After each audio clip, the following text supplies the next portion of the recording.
Okay, I'm going to start the lecture now because it's a few minutes after 12:30 and we've only got 50 minutes, okay?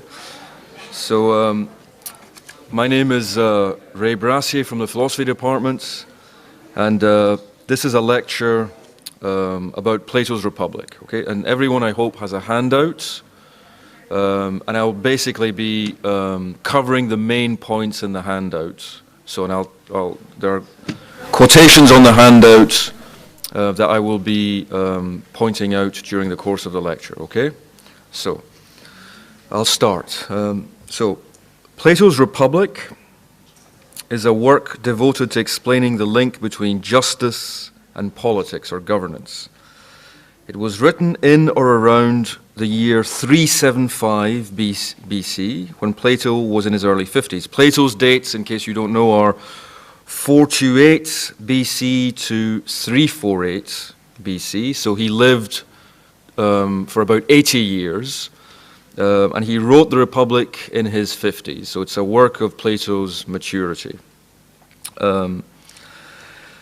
It contains many of the ideas for which he is most famous. Okay, his theory of forms, his distinction between the domains of the sensible and the intelligible, and his claim that a just society would be one in which philosophers ruled. Now, the Republic is classed among Plato's Socratic dialogues, since Socrates is its narrator and central interlocutor. And Socrates, of course, was Plato's teacher. As a young man, as a young Athenian, Plato was one of the disciples of Socrates, one of the many young men who followed the teaching of Socrates. But Socrates himself did not write anything down. He never wrote anything. But he figures as a kind of teacher in lots of the dialogues that Plato wrote. Okay, so not all, but a significant portion of Plato's writings are written in a dialogue form, and Socrates is the crucial figure, the central figure. So the Republic is a Socratic dialogue. We're going to focus on books 6 and 7 of the Republic, especially sections 471c to 521b. And this is part 7 in the Penguin edition, which features a translation by Desmond Lee, which I think is the... You can't hear? Is this not on? Is anyone having difficulty hearing me? Okay, I need to... Is this better? Okay, sorry. So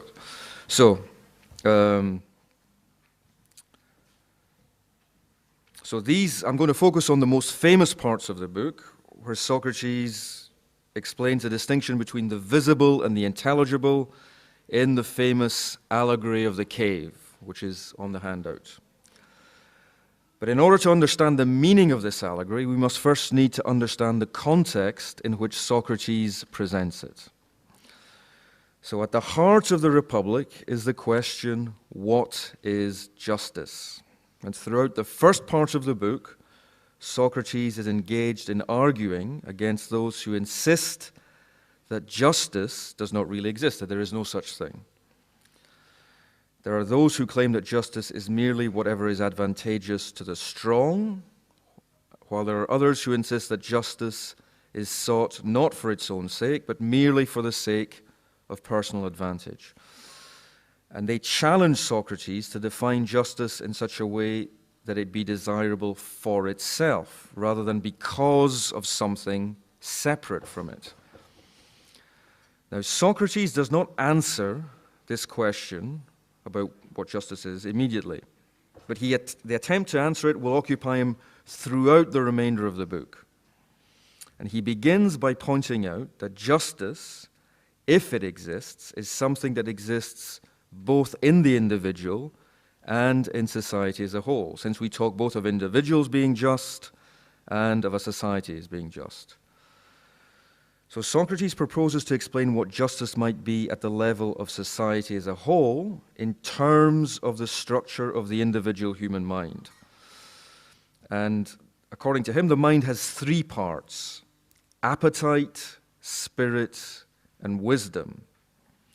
And these three aspects of the human mind find their analogues in society.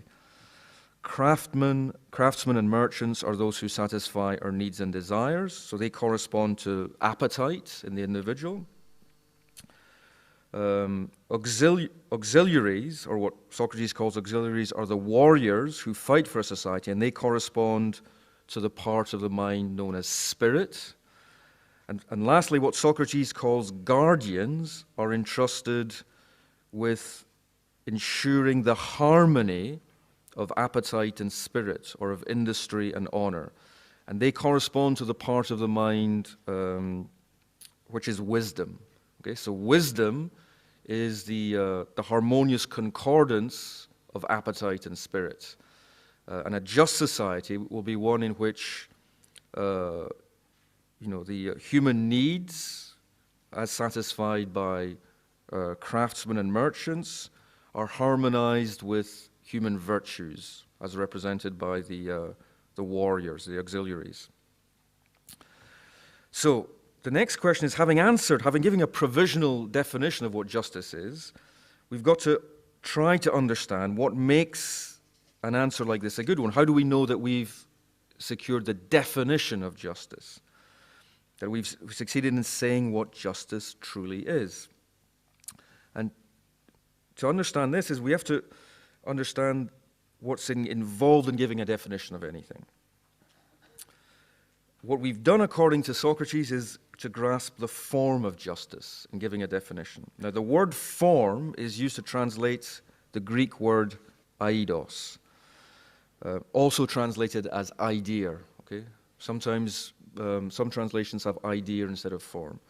But Plato never explicitly defines what he means by aidos, but his use of it is fairly consistent, and it's relatively clear to see what he intends. The aidos, or form of a thing, is what that thing is in itself, independently of the beliefs and opinions humans may have about it. So, the form of justice is the unchanging pattern or structure common to all the varieties of things that we describe as just.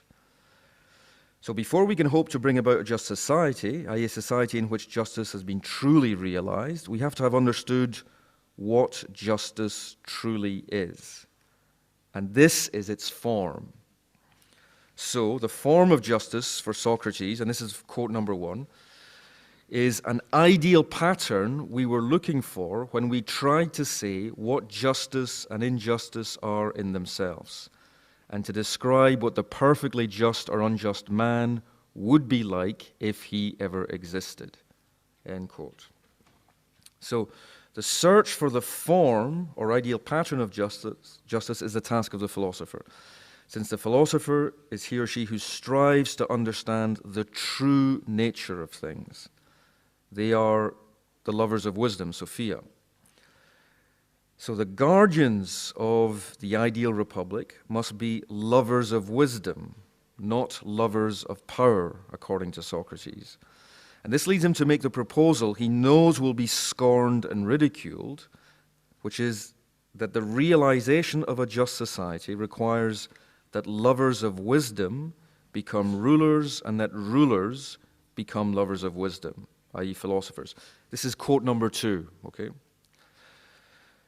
The society we have described can never grow into a reality or see the light of day, and there will be no end to the troubles of states, or indeed, my dear Glaucon, of humanity itself, till philosophers become kings in this world, or till those we now call kings and rulers really and truly become philosophers. And political power and philosophy thus come into the same hands, while the many natures, now content to follow either, i.e. either political power or philosophy, to the exclusion of the other, are debarred from doing so. This is what I have hesitated to say for so long, knowing what a paradox it would sound. For it is not easy to see that there is no other road to real happiness, either for society or the individual. End quote. Now, Socrates is well aware of how ridiculous his proposal sounds. He knows perfectly well that philosophers are generally considered fantasists, unfit to exercise any sort of power. And this is as true now as it was back in Socrates' day. Philosophers are more often than not dismissed as dreamers, secluded in their ivory tower of idle speculation, far removed from everyday reality. They are those who prefer to contemplate unreal abstractions rather than engage with the practical realities of power. But Socrates has a rejoinder to this. He's going to suggest that it is philosophers who understand the true nature of reality, while those who remain ignorant of philosophy are deluded dreamers. And this is precisely what the allegory of the cave will seek to explain. But before we consider it in detail, we have to make a few preliminary clarifications. Socrates introduces the allegory by elaborating on what the love of wisdom entails. To love something, he insists, is to love all of it, to love it as a whole. So those who love wisdom must desire wisdom as a whole and not just the parts of wisdom. Now, what is wisdom as a whole? It is knowing that which is wholly and indivisibly good, or the good as such, the absolutely good. And as Socrates puts it, and this is quote number 3, okay, this is Socrates. Do you think there's any point in possessing anything if it's not good? Is there any point in having all other forms of knowledge without that of the good, and so lacking knowledge about what is good and valuable? End quote. So, Socrates is saying the following. Both wisdom and justice are good, but they are not the good itself. They are parts of the good.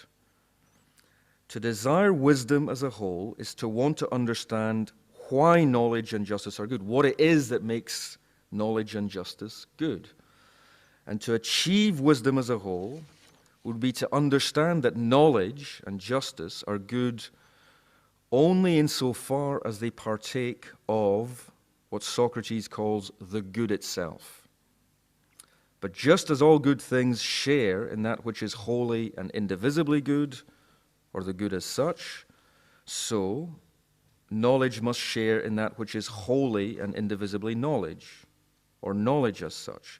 So the attempt to answer the question, what is justice, has led Socrates to 2 further questions. First, what is knowledge? And secondly, what is the good?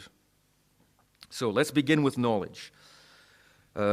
Socrates asks Glaucon, his interlocutor, this is quote number 4.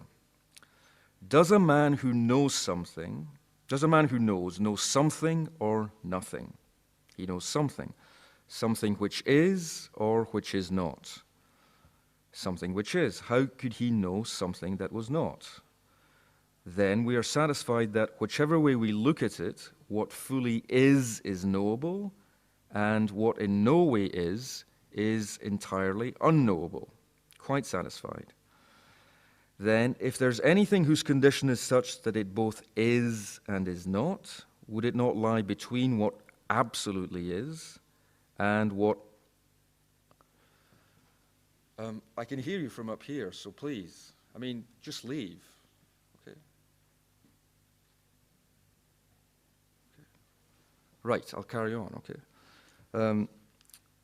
So, since knowledge is related to what is, and ignorance necessarily to what is not, we shall have to find out whether to what lies between them there corresponds something between ignorance and knowledge, if there is such a thing.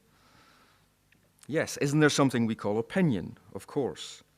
Is it the same faculty as knowledge or something different? It's something different. So, opinion and knowledge must have different correlates corresponding to their difference of faculty. They must. So, knowledge is related to what is and knows what is as it is. End quote. That's the end of the passage. So, what does it mean to describe knowledge and opinion as faculties? Socrates defines a faculty as the power in us and in other things that enables us to perform all the various functions of which we are capable. Knowledge and opinion are distinct faculties insofar as they are distinct powers. One is the power to know, while the other is the power to hold opinions. Knowledge is infallible, but opinion is fallible. So since they are different faculties, they each have different domains. The domain of knowledge is, what exists, while the domain of ignorance is what is not, what does not exist. But the domain of opinion is in between what is and what is not. It's intermediary between these two. And this is the domain of the sensible, of what can be seen, heard, touched, tasted, or smelled with the senses. So there are those who perceive a variety of beautiful things, but who cannot perceive what beauty is independently of the variety of beautiful things. Similarly, there are those who perceive a variety of things that they call just, but who cannot perceive what justice itself is, independently of all these various things that they call just. Now, the variety they perceive is something. It's not nothing at all, but it's not what truly exists. Whatever can be perceived through the senses is in between being and non-being, or nothingness.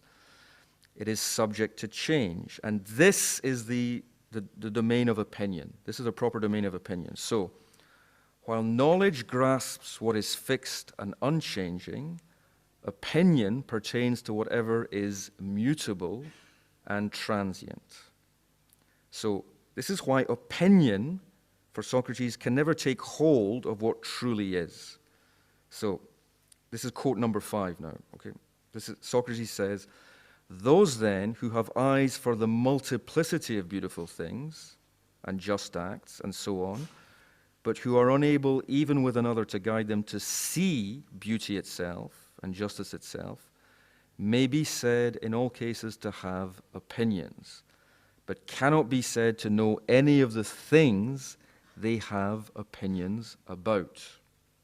End quote. So,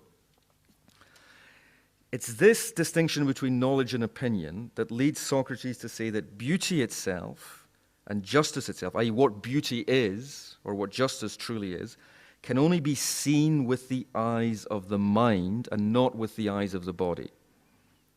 They can only be perceived through the faculty of intelligence. By way of contrast, the eyes of the body, exercising the faculty of sight, are only able to perceive things that are temporarily beautiful, or things that are temporarily just, and not that which is eternally beautiful or eternally just. So, knowledge is a function of the faculty of intelligence, while opinion is a function of the faculty of sight, of the sensible. So, now that we've distinguished knowledge from opinion and the faculty of intelligence from the faculty of vision, we can turn to our second question.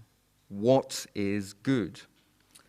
And this is quote number 6. So Socrates says, "The highest form of knowledge is knowledge of the form of the good, from which things that are just and so derive their usefulness and value.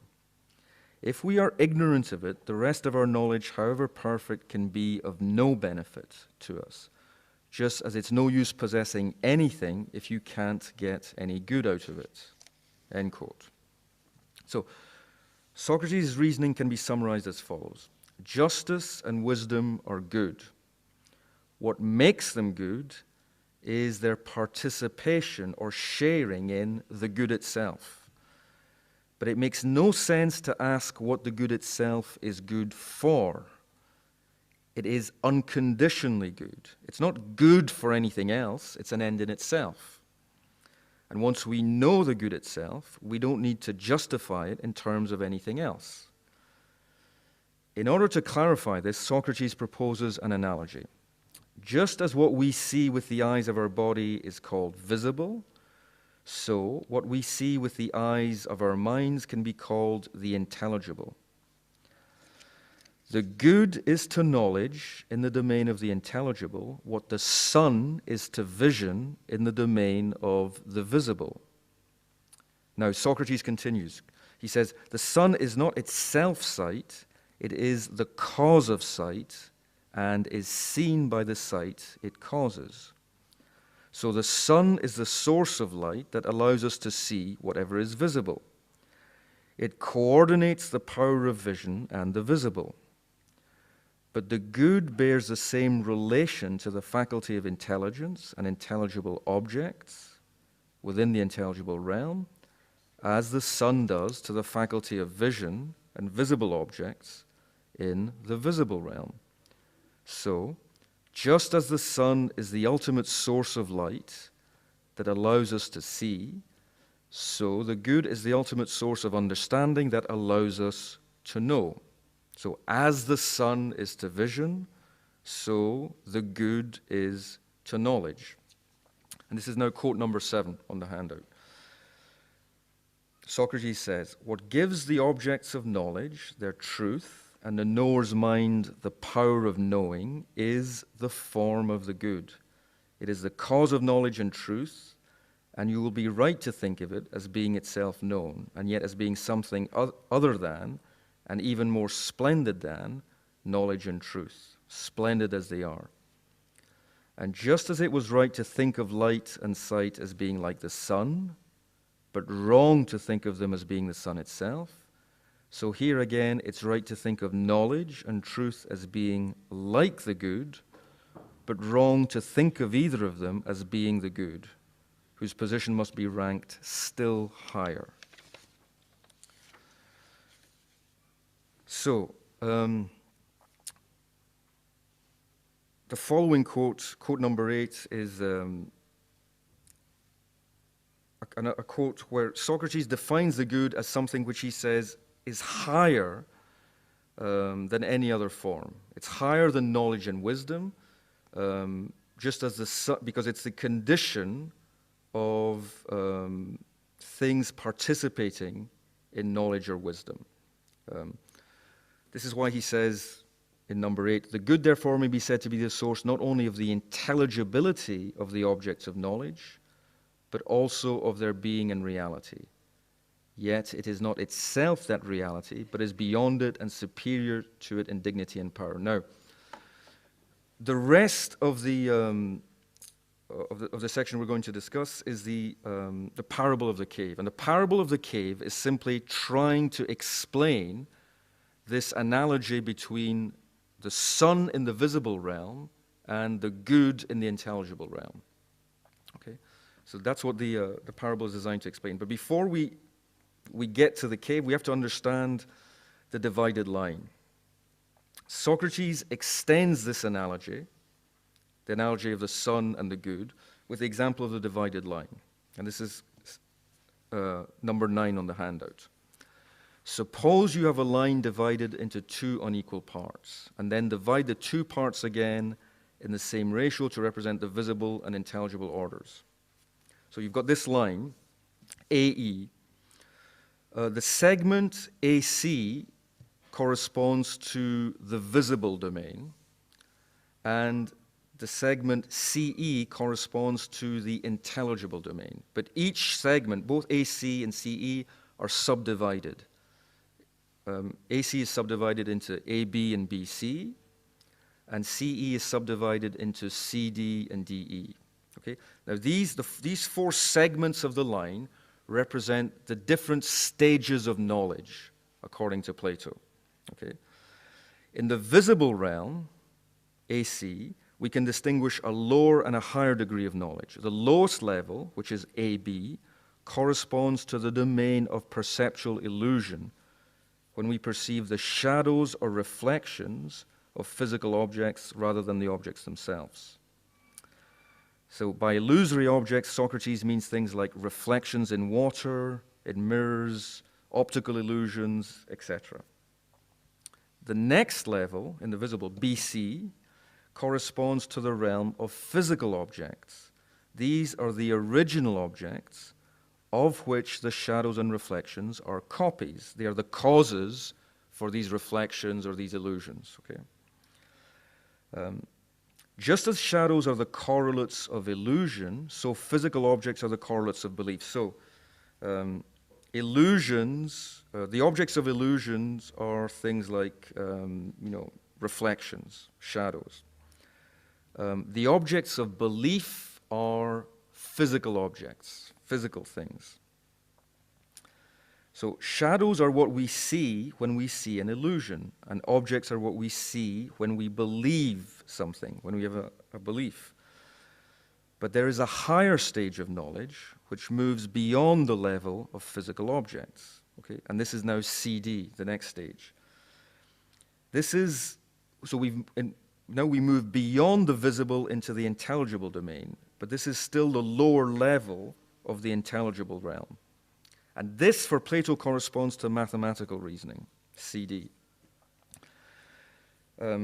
Mathematical reasoning, which for Plato is exemplified by geometry, is superior to belief in physical objects because it understands these visible objects as the images or shadows of pure, abstract mathematical forms.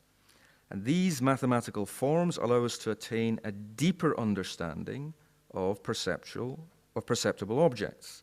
Through them, we grasp the geometrical or arithmetical structures incarnated in the measurable properties of physical objects. This claim is underwritten by contemporary physics. I mean, most contemporary physics is Platonic to the degree that it claims that underlying the realm of sensible experience, the world that we perceive through our five senses, is this invisible or microphysical realm of mathematical structures. Okay, so which is why Plato is a great inspiration for contemporary physicists. But mathematical reasoning for Plato is limited because it continues to rely on assumptions that are taken to be self-evident. For instance, the assumption that there are three dimensions of space.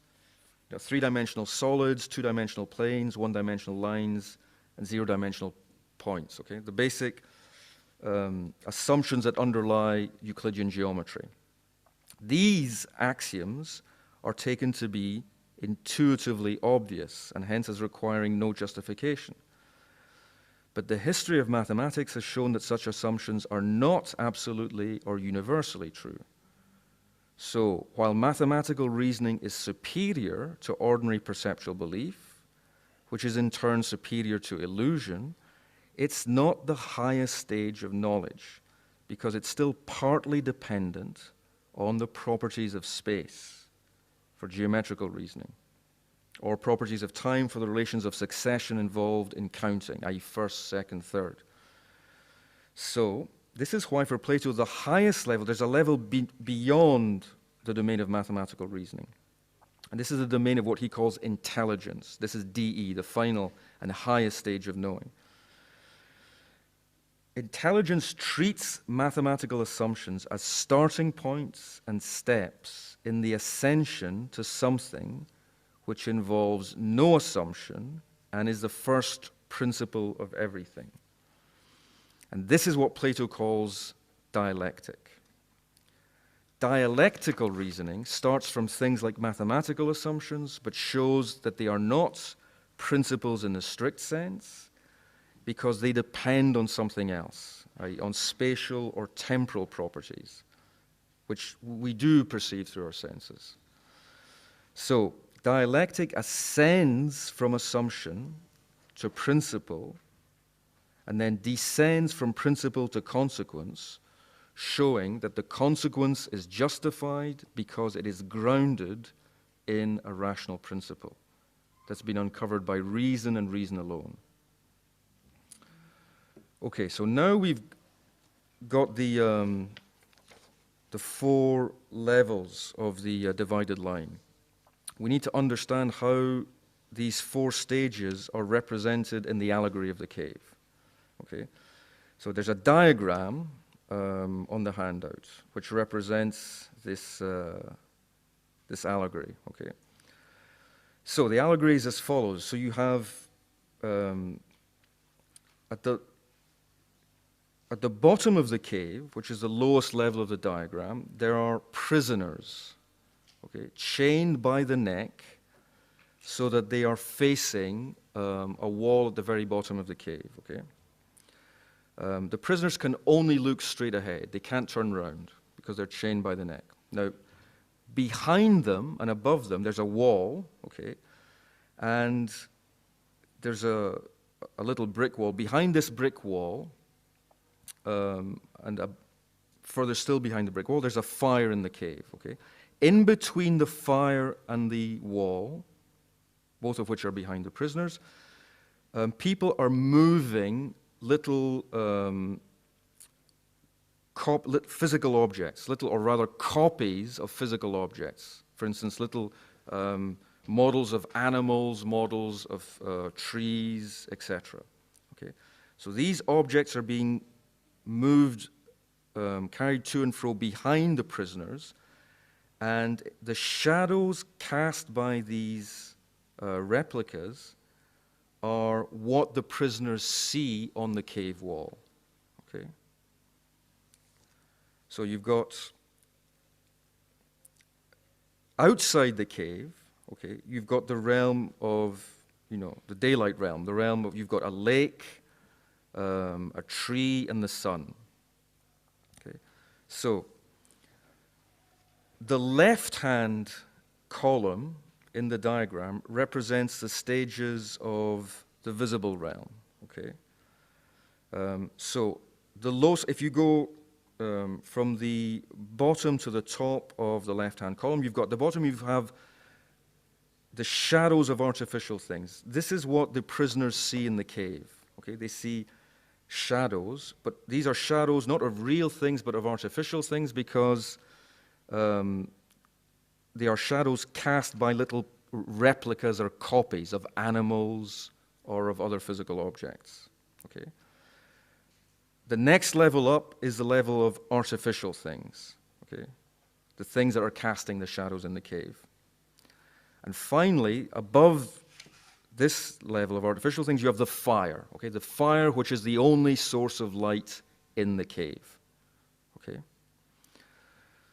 Outside, then, if we move up, we move outside the cave. Outside the cave, okay, we have the reflection of a tree in a lake. This is the shadow of a natural thing. Okay? And then we have the tree itself, which is a natural thing. And then ultimately we have the sun. The sun, obviously, which illuminates the tree and casts the reflection of the tree in the lake. Okay? So the claim is this, is that the fire in the cave, everything in the cave is an imitation or a copy of something outside the cave. Okay? The fire in the cave is an imitation or a copy of the sun outside the cave.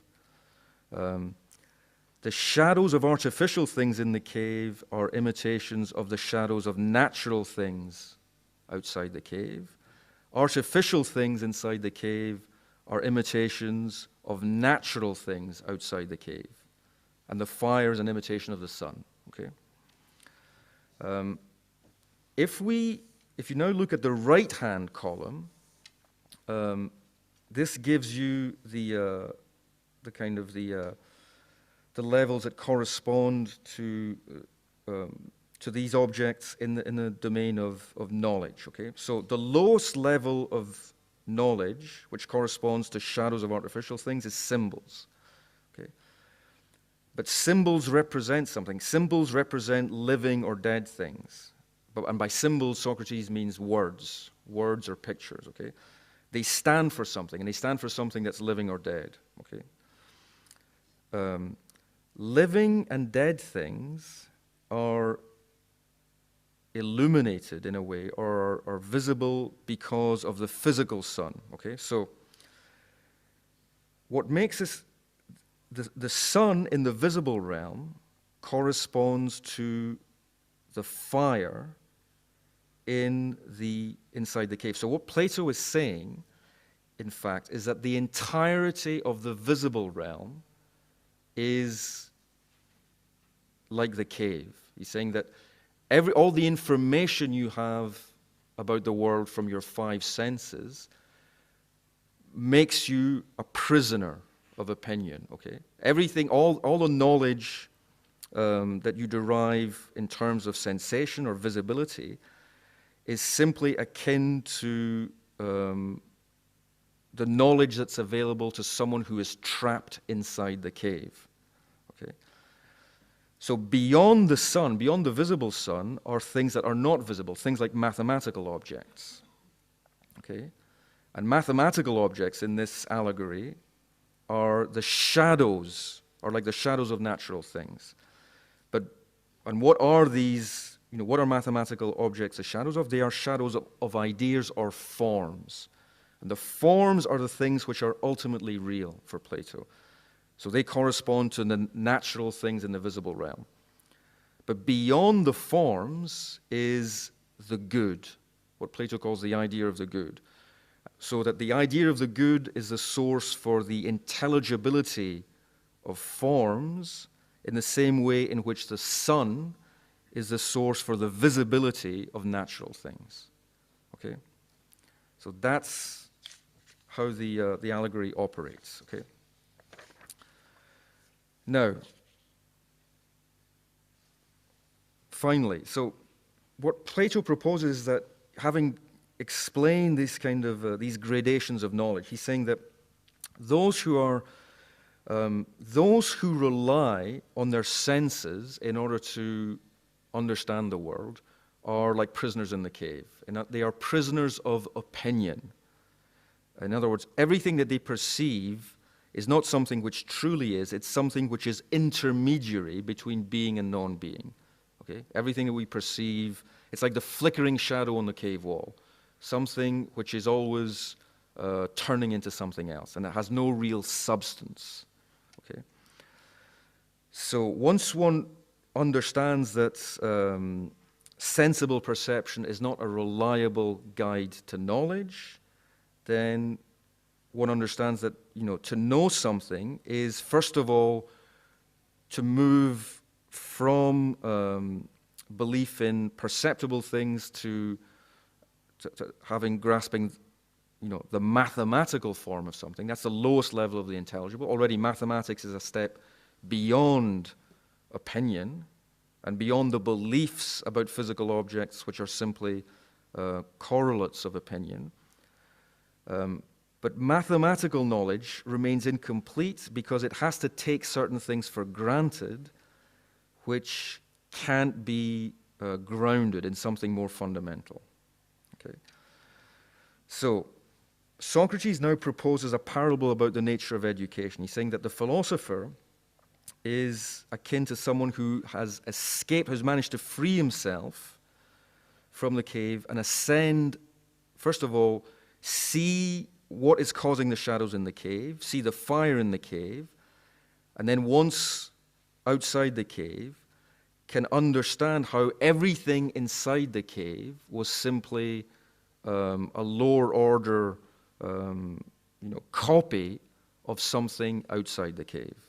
So education consists in ascending from the lowest level of knowledge to the highest level, knowledge of the good. And that's the task. And that's the responsibility entrusted to the rulers of a just state. What are the consequences of this for the establishment of such a state? The allegory of the cave is a parable about the nature of intellectual and political responsibility. The goals of education and government are intimately linked. The rulers of the ideal republic must be those who have ascended outside the cave and grasped the form of the good with their mind's eye. But also those who, having seen the good, know they must then return back into the cave so that they can assist those still imprisoned by their ignorance of the good. This is the key moment in the parable, is that having escaped from the cave, okay, and seen, the sun outside, it's your duty to go back into the cave to tell your fellow prisoners about their real condition, to educate people who are trapped in the cave, who are victims of their own ignorance, to tell them that there's more for them to know. Since the capacity for knowledge is innate in every human being, it's the duty of educators to free their fellow humans from the fetters of opinion by realizing their cognitive potential. So Socrates says, this is quote number 10, "We must reject the conception of education professed by those who say that they can put into the mind knowledge that was not there before, rather as if they could put sight into blind eyes. Our argument indicates that the capacity for knowledge is innate in each man's mind, and that the organ by which he learns is like an eye which cannot be turned from darkness to light unless the whole body is turned. In the same way, the mind as a whole must be turned away from the world of change until its eye can bear to look straight at reality and at the brightest of all realities, which is what we call the good." So, the goal of the law is not to make any one class of individuals happy at the expense of others, but to spread happiness throughout the citizenry by bringing citizens into harmony with each other. So it's a responsibility of the lawgivers to use their knowledge of the good to govern society in such a way as to bring about the optimum degree of goodness compatible with each citizen's abilities. And this would be the realization of justice. Justice requires that the most enlightened use their cognitive privileges for the benefits of the least enlightened. And this is the final quote, okay? So, Socrates says, "So, then our job as lawgivers is to compel the best minds to attain what we have called the highest form of knowledge, and to ascend to the vision of the good as we have described. And when they have achieved this, and see well enough, prevent them behaving as they are now allowed to." What do you mean by that? Remaining in the upper world, i.e. the world outside the cave, and refusing to return again to the prisoners in the cave below, and share their labors and rewards, whether trivial or serious. Okay, that's it. That's the end of the lecture, okay? Thank you.